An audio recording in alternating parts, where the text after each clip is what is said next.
Hello, Satanico here once again with Godlovescomics, and the moratorium lasted barely a week, maybe not even a week. I really have to ignore this Facebook group, which I keep seeing such good deals on, and so many tempting comics, including a lot of really cool like Silver Age and Bronze Age stuff. So I went ahead and bought a very small lot of a single title, but I think really good stuff, mostly from the Bronze Age. It was mostly of a specific artist that I wanted to buy, and but I also tossed in a couple of other artists I like as well. So we'll go ahead and open this box right now. Here it is. Just a standard, priority mail, and see what we have.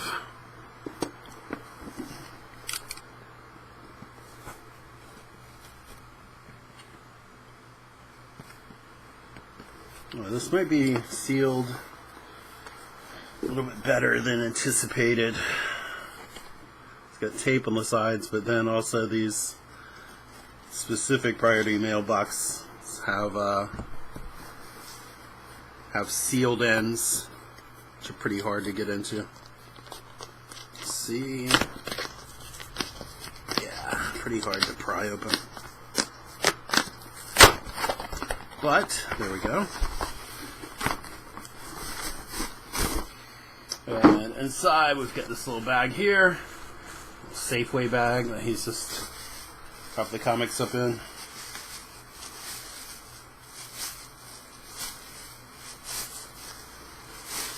And this stack. So let's see what we have here. Alright, it's a Bronze Age Batman lot, and this is Batman number 346. I guess I could have researched this a little bit better, but all of these should be, almost all of them, there are I think at least 4 exceptions, should have Don Newton art, and I'm not sure if anyone's familiar with Don Newton or not, but I mean, Jim Aparo is typically very well associated with Batman. A lot of Batman fans from the Bronze Age really love him. Obviously, Neil Adams is the big name, having done some major Silver Age issues and having kind of brought a certain naturalism to superhero comics, even though, frankly, I think a lot of incredible naturalists and artists who were already masters of anatomy already well pre-existed Neil Adams, and most of the EC artists. Obviously Frank Frazetta was incredible, but people like Al Williamson, Reed Crandall long preceded Neil Adams. And Neil Adams, I don't want to say overrated. I know people love his work, and I like his work, but I realize that a lot of the appeal of his work was the hype, and when I see it, a lot of times it's not as spectacular as everyone wants to claim it is. It's not wildly imaginative by any stretch of the imagination.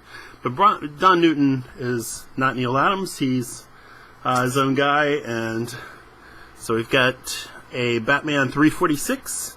We have a Batman 355. That's an Ed Hannigan cover. And the previous one is a Rich Buckler cover, who I said was pretty much ubiquitous throughout. This is a Batman 356. And what's interesting about this one, let me see, in a minute I'll look and see if I can find the Spider-Man cover that I really think this is a pretty direct swipe of. And once again, this is Ed Hannigan, also working with Dick Giordano.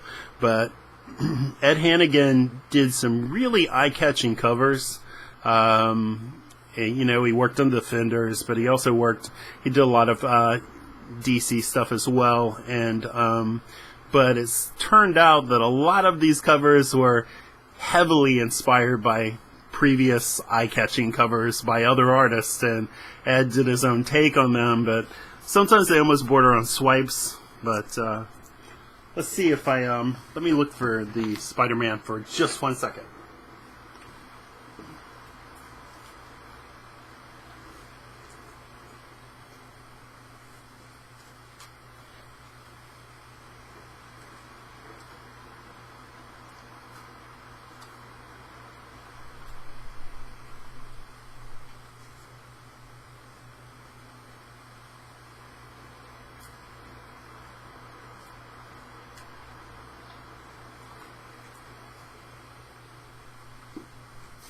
I was about to give up and then found it at the last minute because I don't want to keep the video just running silently for too long.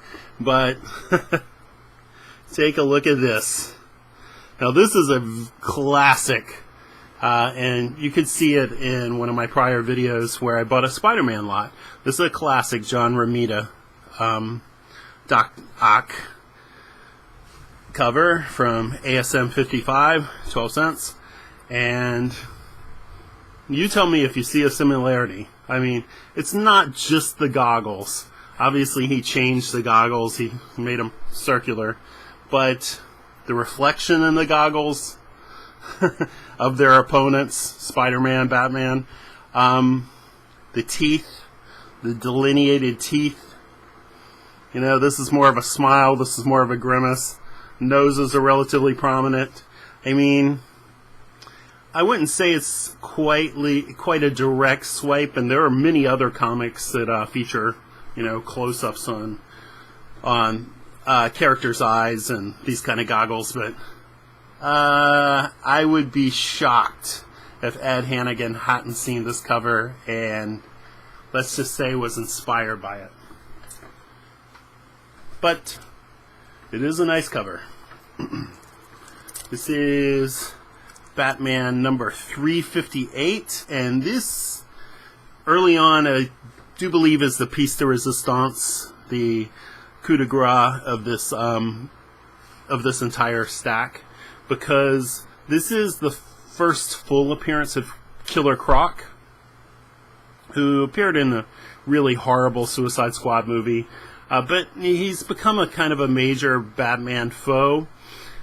And the prior issue, which I really liked the cover of and also had Don Newton art, was just too, he didn't have it actually, but just to buy it regularly is a little bit too expensive because it has the first Killer Croc and the first Jason Todd, who I guess became Robin or Nightwing. I'm not really sure. But so this was the first full Killer Croc. And what the great deal on this is that this costs $5. It's in near mint condition. And this book on eBay, and eBay is where everything is cheaper than it is anywhere else. It's far cheaper than, certainly far cheaper than Overstreet, and cheaper than what you could buy on My Comics Shop usually, certainly cheaper than Amazon, and almost across the board on eBay this book sells for $40. So to get it for $5, and it's kind of a major villain in his first appearance, near mint. You can see the corners are really sharp and clean. There are no blemishes on the cover whatsoever. Spine is pretty much perfect. All the corners are perfect. No blunting, nothing. I think it's definitely a legit near mint. I don't really see any flaws. So for $5, absolutely worth it. And I was a little bit shocked because it's pretty hard to get any kind of great deal from these kind of hardcore dealers who know what they're doing, and they're not usually giving away key issues. And in fact, it was pretty clear looking at he had a pretty extensive list of Batmans, and he had plucked out the key issues of most of them. And so I think this was a little bit of a slip up, and maybe I got a pretty lucky deal out of it, and I'm pretty happy about that. And then this is 363, and I believe this is the first appearance of Nocturna, who is another Batman villain from this era who's relatively recent, introducing Nocturna. Now maybe she appeared somewhere else, I'm not really sure about her lore, but I thought it was pretty interesting. And once again, mostly I bought these because they're Don Newton, and we'll crack some of these open and take a look at his interior art afterwards. And this is a really nice cover, and that is 364, and that's again by Ed Hannigan. So Ed Hannigan did a lot of these covers, and this cover actually does, with all of those background figures, to remind me of, I believe, a Neil Adams cover. Once again, I mean, none of these concepts are completely original.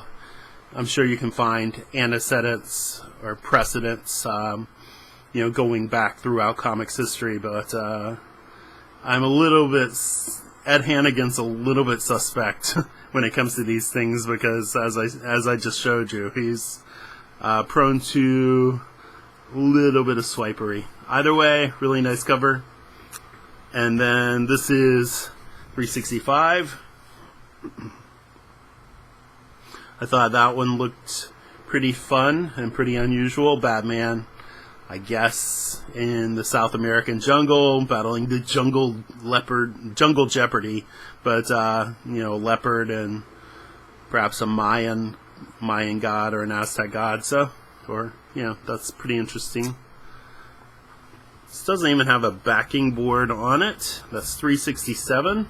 Again, really nice cover. There are plenty of comics that look like this, that, where the hero's sort of buried in all sorts of debris. Someone else posted something when they saw this cover, and they posted something on Facebook, from a prior, relatively a comic that preceded this, I believe. But still, really nice cover.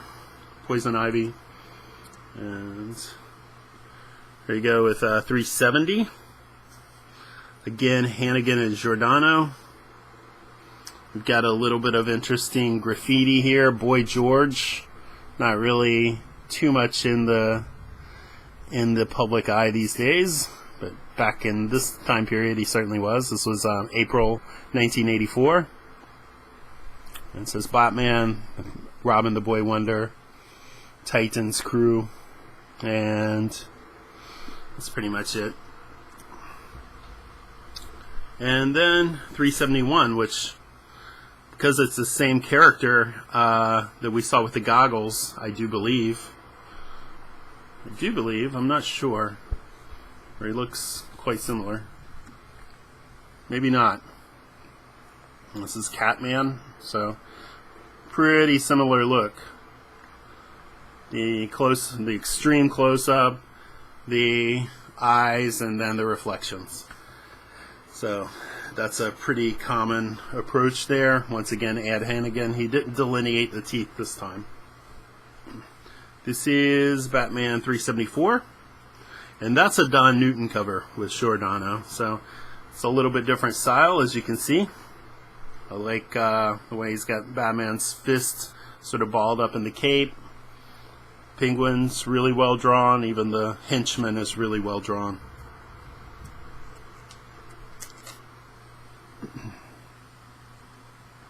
And that's Batman 375. And that's back to Ed Hannigan and Klaus Janson. Always best known. Klaus Janson did so much stuff. He penciled a lot of stuff. He certainly worked with people like John Byrne, but he's obviously best known pretty much forever for being the inker on Frank Miller's sort of legendary Daredevil run. Ed Hannigan and Klaus Janson again. Again, really interesting cover. And this is 377. And this is Hannigan and Giordano, and this is a riff on Winsor McCay. And as you can see, the boy's sort of flying. That's a kind of a classic Winsor McCay iconography. And because this is once again Nocturna and the Nightmare, so that's a nice tip of the hat. That's not so much a swipe as it is an homage and an inspiration, and one that probably most comics fans in this era and certainly in the modern era would not get, because they're not really going to be too aware of Little Nemo. And this is 378. And that's Don Newton. And once again, you can see his sort of really elegant figure drawing, the way he uses shadow. He draws a really handsome Batman, beautiful women, unusual sort of characters. I guess this is a Mad Hatter, but not averse to very unique faces. So really nice cover. And this is Hannigan and Giordano again. That's the Mad Hatter again. And this is interesting. This is Jim Starlin. And Jim Starlin, I'm sure, if you're a comics fan, you probably know Jim Starlin's name from, at least from Warlock, which was probably his most famous work and was pretty out there. There's a lot of hallucinogens involved when Warlock was created in the 70s, but it pretty much blew up Marvel. It was very different, very, I don't know how you would describe it, philosophical, existential, bizarre, cosmic, drug-addled, but the art was often spectacular. The stories were incredibly different, and made Jim Starlin a superstar of the 70s and the 80s. And so this is an unusual issue where Jim Starlin's starring Batman. I believe that's his cover. Let's see. Yes. Starlin cover and Starlin interior art, so we'll definitely look at this. And we're down to the last two, which is, or last three, I'm sorry. Unusually fast for me, but that's because I haven't been going through these. Oh, okay, I have one comic that I was surprised. One comic that is not a Batman. I forgot entirely about, but it was too good to pass up. Okay, so that is Detective number 636, and I bought this. It's written by Louise Simonson, Walt Simonson's wife, and Fern Mitchell I'm not particularly familiar with, but I bought this solely because it's a George Pratt cover. And George Pratt is he's just an unbelievably great artist. I've interviewed him, and he's one of the few comics artists who sort of straddles the line between comics art and fine art, along with people like Kent Williams and John J. Muth. I'm sure I'm forgetting some people, but George Pratt is an amazing artist. He doesn't do as much comics work as you would like, but so I happened to see that he had these and that they were George Pratt covers, so I absolutely wanted to get that one. And to get this one, another amazing cover by George Pratt. Really beautiful. Love that cover. Incredibly impressive. He has a sort of almost a minimalist sort of approach, but then you can see the sort of beautiful choppy line work, but you know, it's just a guy who draws exquisitely well, and he's not swiping anybody. He's got plenty of imagination on his own, so artists are emulating him rather. And last but not least, certainly not least,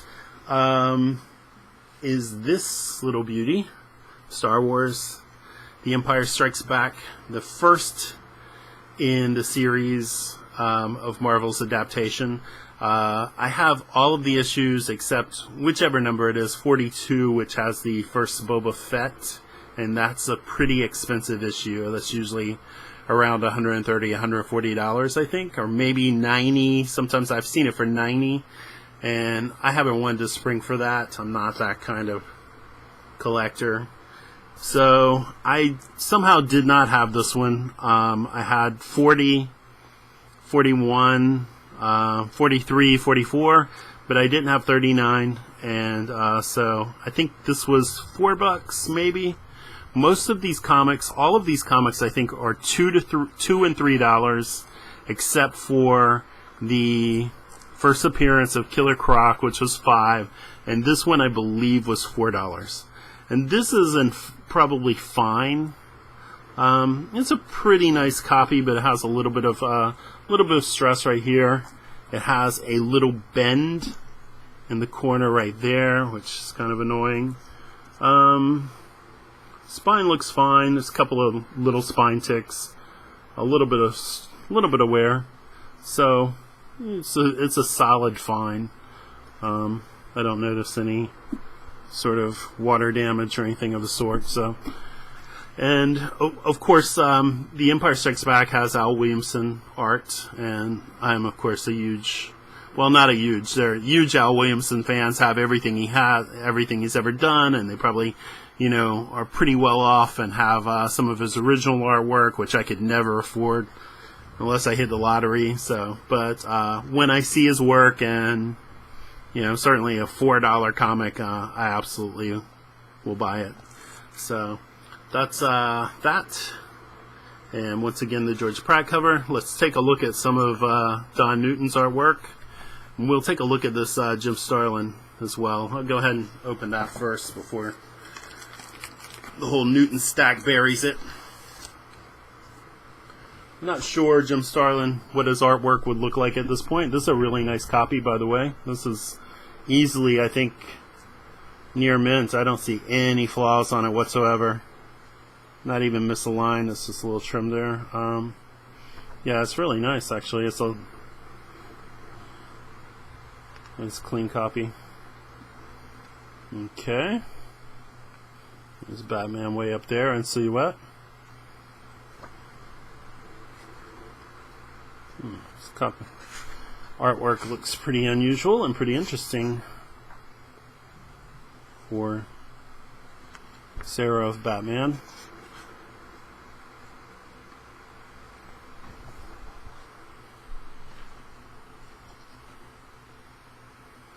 Can you see that? Let's see if I can find a couple of good pages here.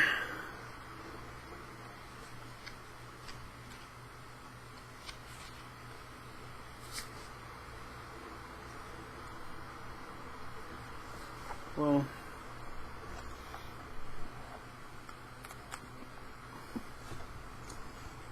it's nice artwork.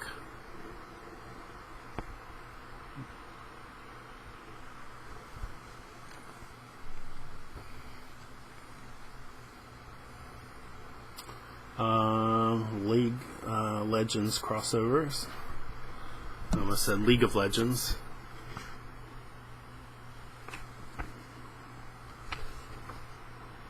There you see. Haven't seen the credits. Probably missed them unless they're at the back. But I'm fairly certain this was drawn by Jim Starlin. Indeed it was, and the credits are at the back, and it was written by Max Collins, who sort of a mystery writer. I believe he writes believe he writes books, and I think he actually wrote, I'm pretty sure he wrote the comic Miss Tree with Terry Beatty, the artist. So artwork is entirely done by Jim Starlin, pencils and inks, and then lettered by John Costanza. So there you go. The nice Jim Starlin issue of Batman, which is a bit of an anomaly. So let's see.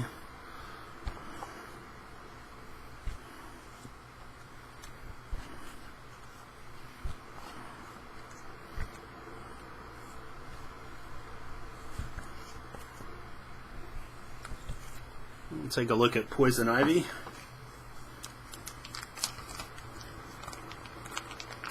That's drawn by Don Newton.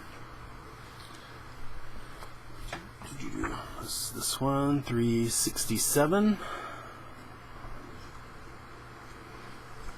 And you see Don Newton draws really fantastic looking Batman. Handsome and noble, but also shadowy.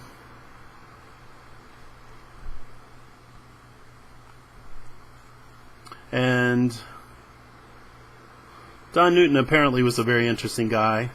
Apparently he's a very spontaneous guy based on one of the Don Newton websites that discusses his life, you know, and he's a pretty dashing figure. I was kind of surprised to see some photos of him. He was a pretty handsome guy, so he would dress as Captain Marvel, you know, not the Marvel version, Shazam, the DC version, and go to comics conventions. And this was apparently in the 70s when cosplay was not a thing.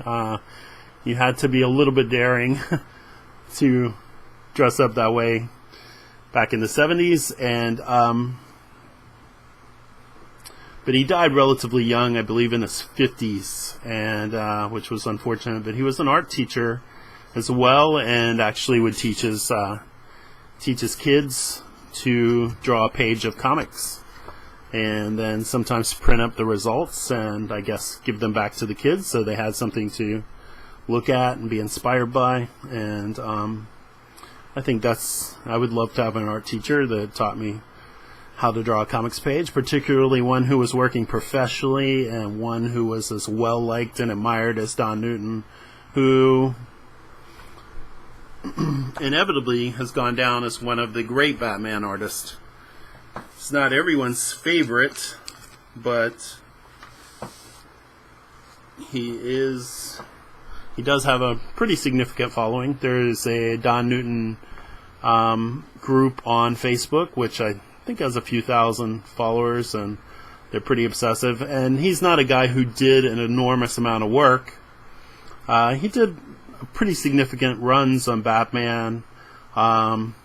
He did an Avengers Annual #9, which was pretty interesting to see Don Newton drawing the Avengers, and he did a really good job.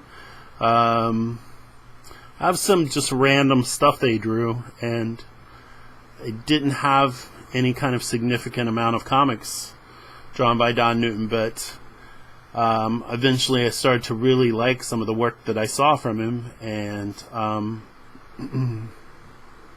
decided to try to track down some more. $2 to $3 a piece, certainly worth it. You can see this is Jason Todd.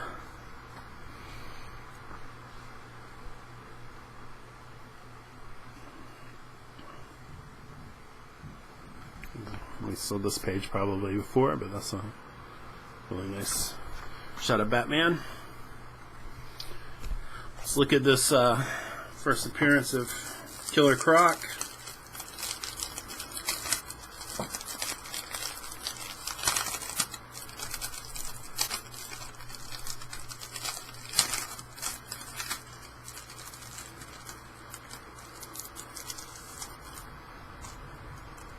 Relatively careful with it since it is a high-grade comic. The back looks perfectly fine.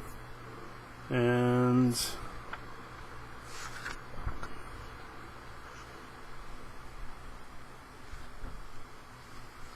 so that's what Killer Croc looks like right there.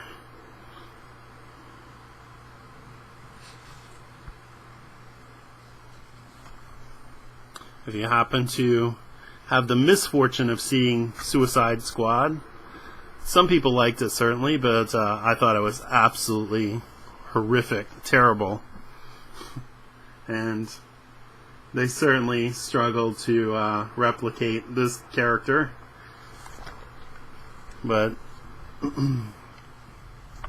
pretty much all of the characters were failures, with the exception of Harley Quinn. She was perfectly fine and perfectly entertaining. Jared Leto's Joker was relatively grotesque. Jared Leto is not even the poor man's Heath Ledger. He shouldn't even be mentioned in the same breath as Heath Ledger.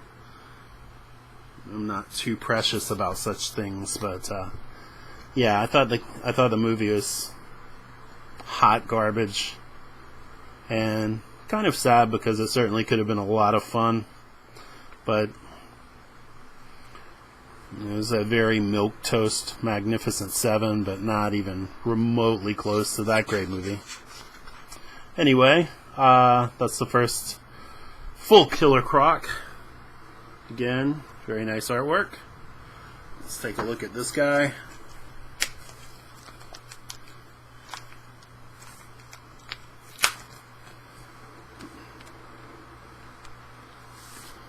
And maybe just one more and make it a short video for a change. Already at 30 minutes.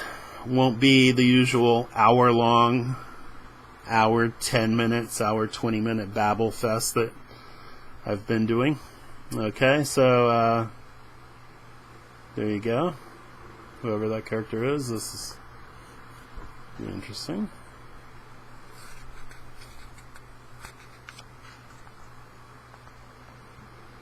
Really nice work by Newton and Dick Giordano. Longtime staple at DC.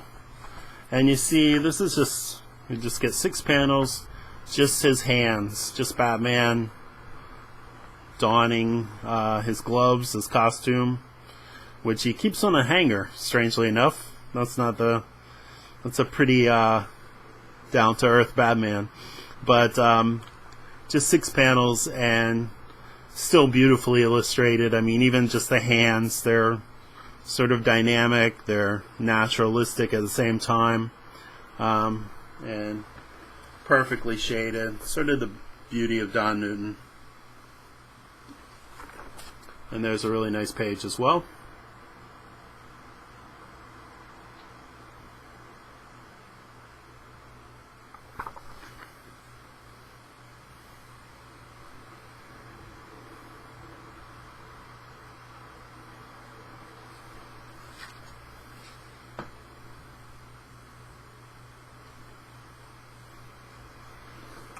And there you go. A little something for the ladies.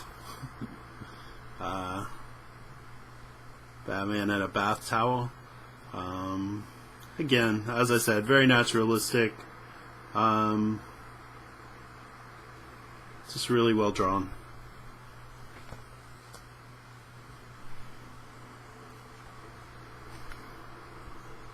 And one more. Let's look at Nocturna. Oh well, there's a Catwoman too. I want to see how Newton draws Catwoman. There we go. Ad for Dungeons and Dragons in television. See, now this is what the illustration looks like, and then this is what the actual game looks like. Those were the bad old days, my friends. The very bad old days of pixelated simplicity. I'm sure there are people out there that love that game. Okay, beautifully drawn. Nocturna sort of looks like a character that you would see in Sandman. I would have loved to have seen Don Newton draw an episode of Sandman, or an issue.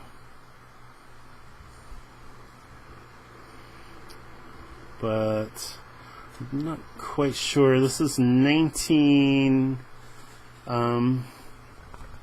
I'm sort of around 1984. This one's 1983. Sandman came out, in 1989? I'm not sure if Don Newton was still alive.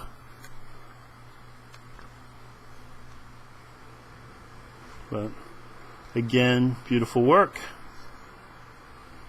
I think he was, but I'm not sure.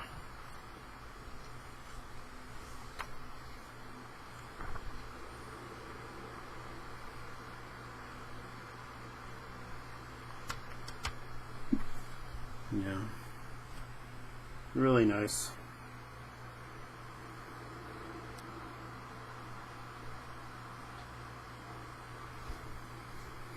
So, that is pretty much it.